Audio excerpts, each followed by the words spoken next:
Since the International Women's Day was founded in 1910, the 8th of March every year is commemorated to honor women's accomplishments, raise awareness about gender disparities and discrimination, as well as promote global support for women. This year's theme: Inspire Inclusiveness, Invest in Women, Accelerate Progress, calls for action to break down barriers, challenge stereotypes, and create environments where all women are valued and respected. Several activities are being held across Nigeria to commemorate the day. In Abuja, the Nigeria Extractive Industries Transparency Initiative says fewer women are involved in the extractive industry. It says promoting gender inclusion, particularly in the oil, gas, and mining sectors, are in fulfillment of the International Women's Day celebration. The global EITI, which we all signed to, particularly require implementing countries such as Nigeria to promote gender diversity in decision making, document and publicly disclose women participation, gender, social, environmental issues that affect women in the extractive industries. That's oil, gas, and the mining environment. Chair of the Nigerians in Diaspora Commission, Abike Dabiri-Erewa, shared her experience on how to achieve work-life-family balance. As women, I'm not saying it's easy. It's very tough. Sometimes I sit down and I feel very dejected. But don't let anybody hold you down. Like I said earlier, only you can hold yourself down. Then the other part of which I think is the most important part, being mothers, wives. How do we balance it? I'm sure you all try. And we know it's very difficult. Can we achieve 50-50?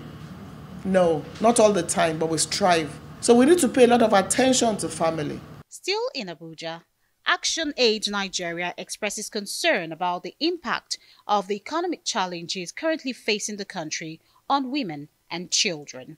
The organization is urging the federal government to always integrate gender perspectives during policy formulation.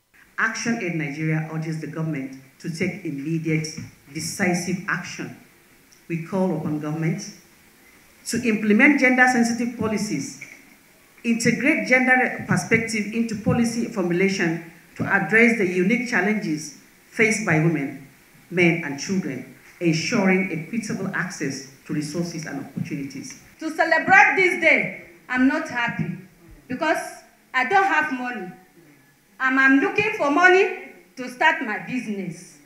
And insecurity, if you want to start this rainy season without security, you can't do anything.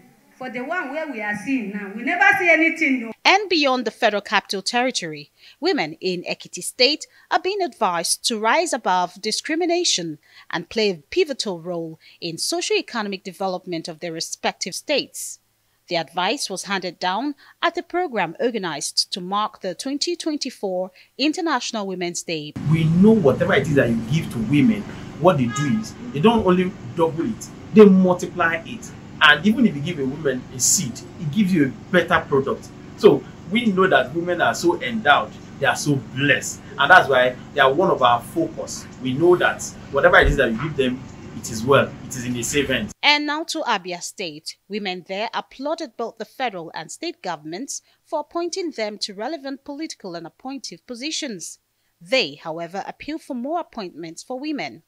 Wife of Abia State Governor Priscilla Oti says women should actively pursue their careers while living above cultural stereotypes and myths. This year's campaign theme underscores the crucial role of inclusion in achieving gender equality. It calls for action to break down barriers, challenge stereotypes. While in Plateau State, the wife of the governor there has joined calls for inclusion of women in governance, as that will create a sense of belonging, relevance, and empowerment. In Plateau State, His Excellency Governor Caleb Mutwang, due to his passion and commitment to the issues of women and girls, and indeed everyone in the state, established the Gender and Equal Opportunities Commission.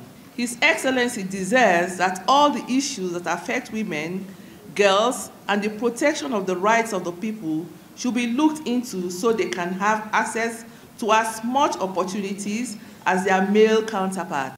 This year's International Women's Day is not just about the activities or speeches, but an opportunity for the government to recognize the crucial role women play in nation building and sustainable development. Civil rights organizations say they will continue to advocate that the government prioritizes the needs of women and children in all policies being formulated.